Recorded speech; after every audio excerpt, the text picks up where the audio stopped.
Hello, my loves. Welcome to the channel. So in this episode, we're going to be talking about how to stop caring what other people think about you so you can get on with your life with a bit more joy. So before we get going, my name's Polly. I'm a Kundalini yoga teacher, and in this channel, I help you release limiting beliefs and take your power back. Come back to deep inner confidence. So before we get started in the main content of the video, please like and subscribe to the channel. This will allow me to grow my audience so that I can get better collabs, better guest speakers, and provide you with more value. So let's get going.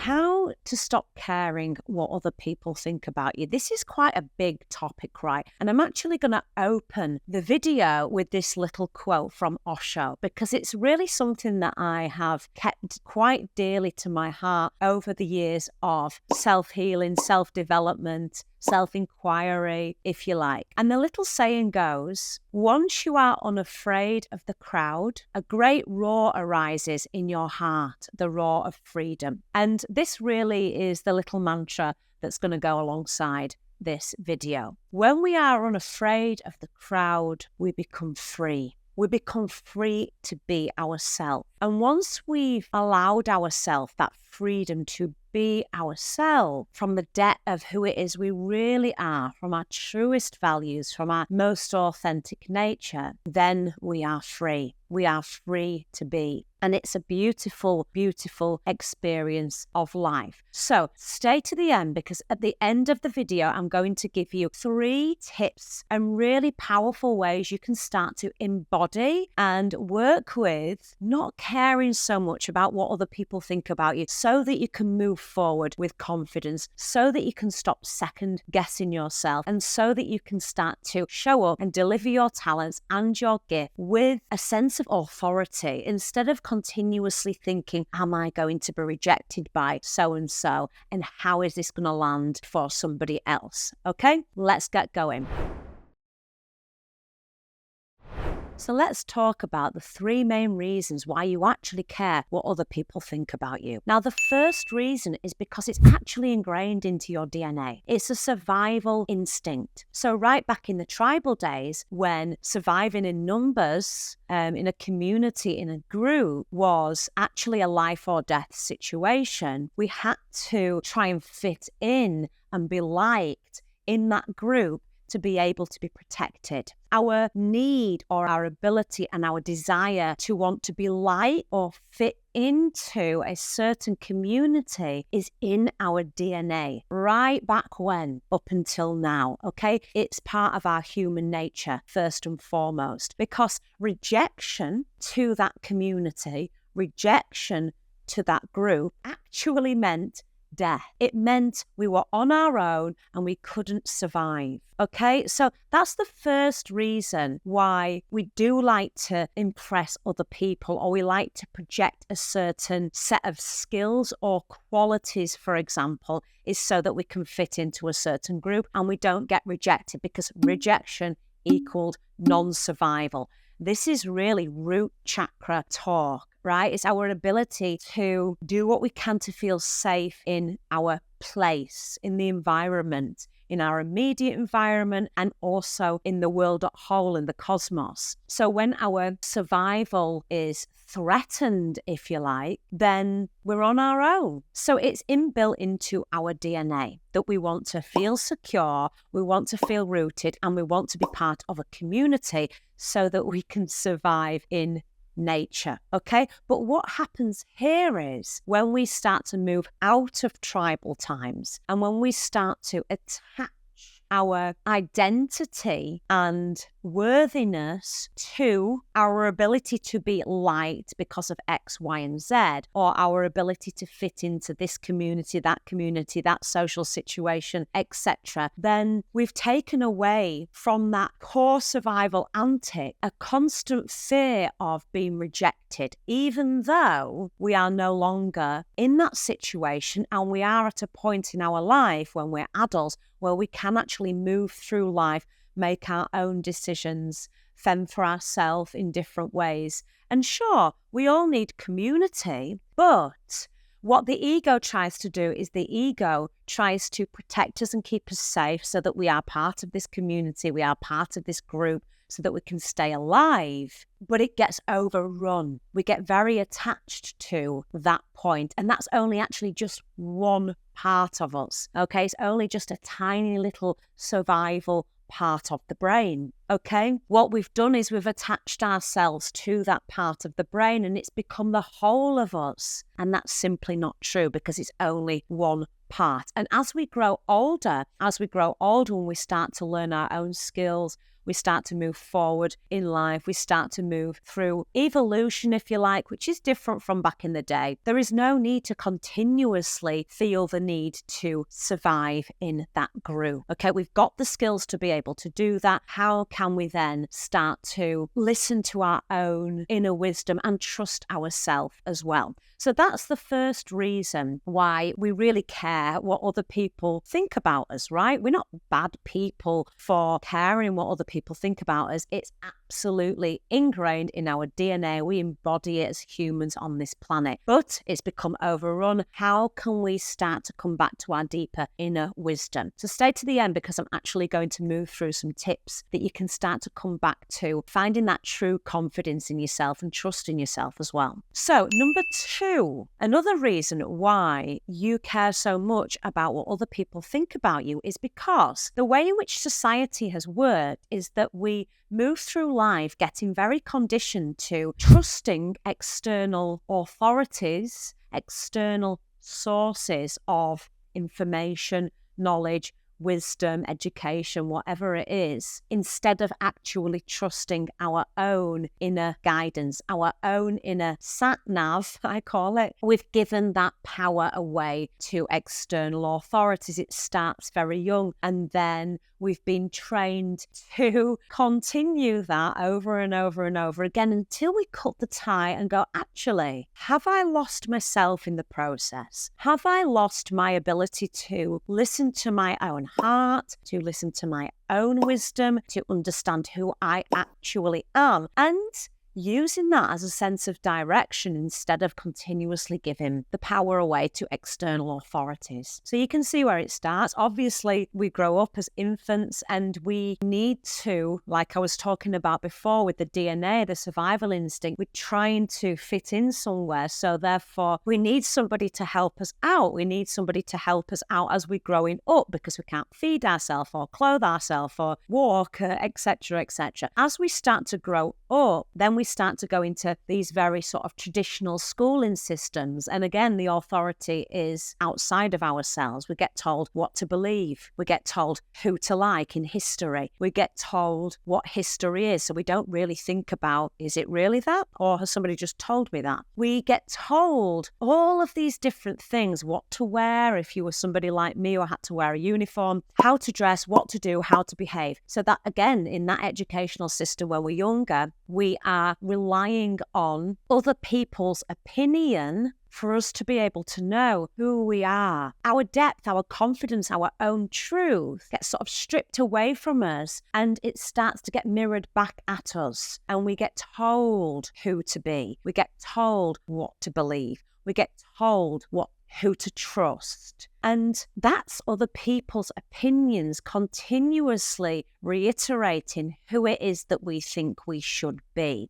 And that is another reason why we care so much about other people's opinions, because from a very young age, our own truth and inner knowing has been stripped from us, from all of these different systems and authorities that have been provided for us. And I'm not saying these are all bad things, of course not. But when we get older, we start to recognize, actually, I do have my own inbuilt inner knowing. I do have my own inbuilt God-given intuitive senses. Those things are given to us from our Creator. We've just forgotten how to use them because we're relying on somebody else to tell us what we believe. So that's the second reason we care so much about what other people think about us, because we've always given our power away to external authorities. And then we start to do it when we come into work environments with bosses and other people, and we no longer trust our own nature. This part is very much about taking power back and learning how to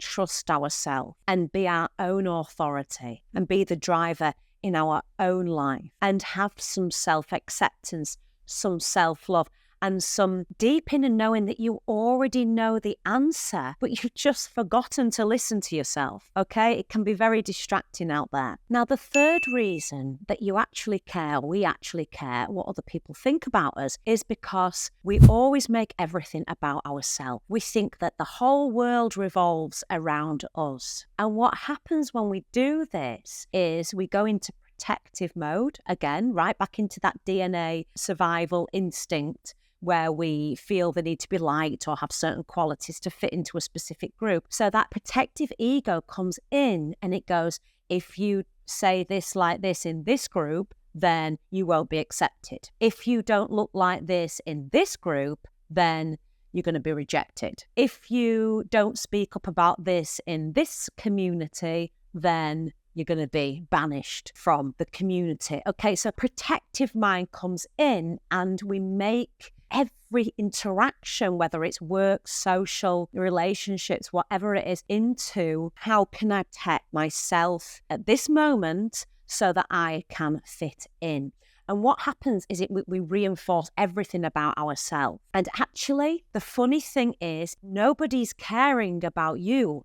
They care about their self because they're doing exactly the same thing as well. Okay, so that's the final reason why we actually care about other people's opinions, is because we think everything is about us. I think every single thing that's going on is about what somebody else is thinking about us, what somebody else's opinion is about us, and actually they don't really care. So they're the three main reasons that I want to talk about today. There are other reasons why we care so much about what other people think, but as a little recap, first and foremost, it's ingrained into our DNA, so we survive, so we're not rejected. Second of all, we've been conditioned to give our power away, give our confidence away. And confidence, real confidence, not this fake confidence that we build in our egoic state, but real confidence that comes from trusting ourselves. Real confidence really means true authenticity,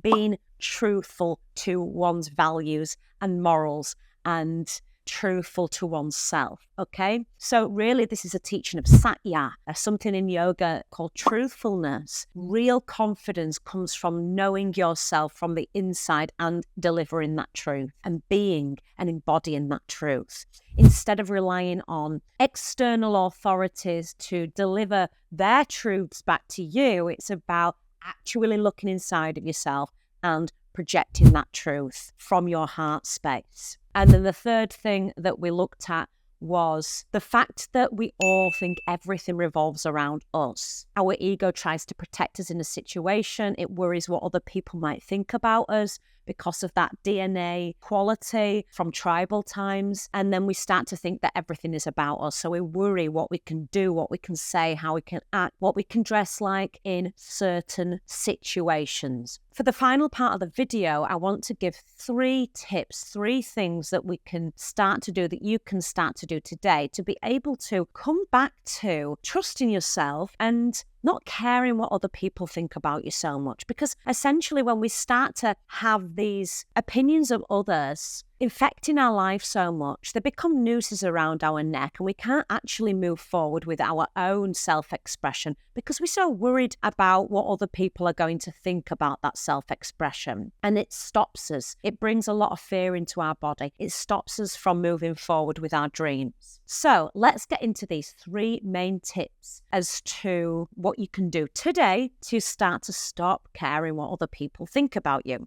Number 1, learn how to be your own authority. Bring your power back inwards. So next time you want to Google something, ask a doctor, ask somebody else, get reassurance of an external force, if you like. Look at a book, ask your spirit guides, ask your angels, ask your ancestors. all of these different things, of which are helpful, of course, because we get guidance and we get messages from lots of different people. We are part of an ecosystem and a community. But is that detracting from your ability to look inside of yourself and listen to something that you might already know? Nobody knows you better than you know yourself. You know yourself deeper than anybody or anything could ever know you. Rein your power back in and listen to yourself. Tools that are helpful for this are yoga, conscious movement, breathing techniques,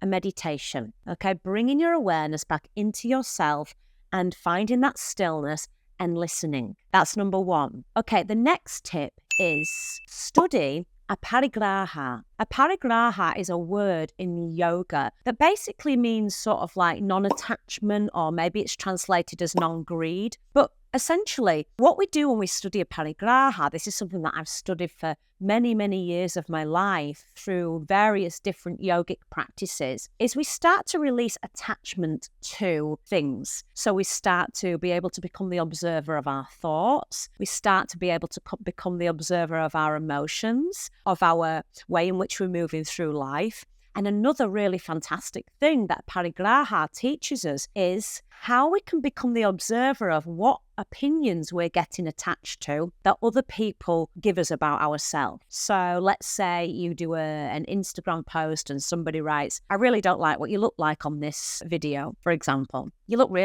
really look much nicer in your last video. I get comments like this. It's unbelievable, isn't it? Right. But say you attach yourself to that. It's like, because this person has said that I don't look nice in this video, that must mean that that's the person I am. So we start to really attach our identity to these negative comments that other people give us. And we start to believe that that's who we are. And it's simply not true. But it can also go in the other way.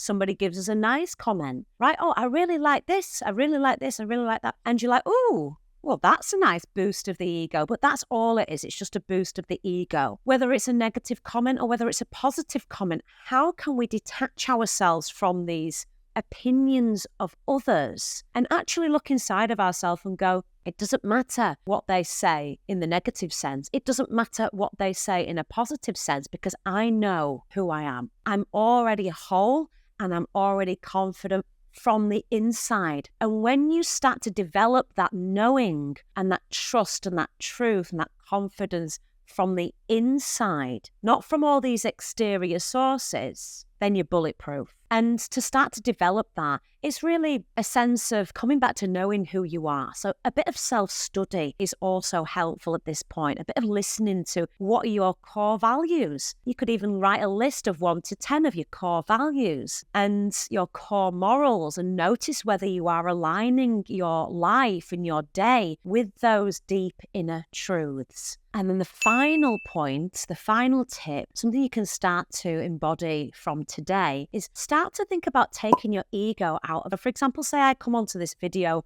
right now and I think about, what is everybody going to think about me? How can I put on a certain front or some certain clothes? Or what words should I not say or should I say to be able to be liked by a certain group of people? Okay, that is the ego talking, trying to protect me from actually having some form of self-expression, right? So take your ego out of your interactions and think about, what can I give? What can I serve? How can I help? How can I listen? And how can I deliver what it is that I want to say in this conversation, or whatever it is that you're actually interacting with people with, from a point of not trying to get something back. And when we're constantly trying to get something back, think about what we are trying to gain from our interactions with people, instead of what we can give to the situation, what we can give to the conversation, what we can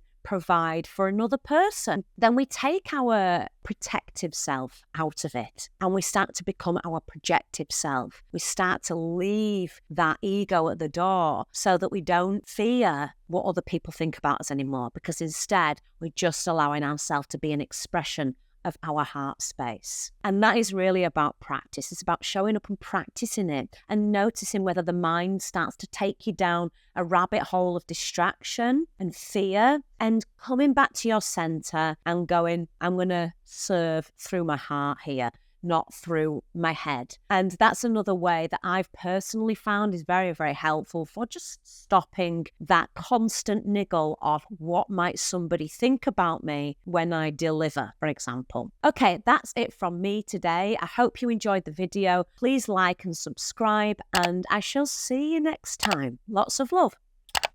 Bye. Hi guys, thanks for watching that video with me. Don't forget to like and subscribe. It means the world to me. If you would like to watch any more videos, there's 2 here just for you.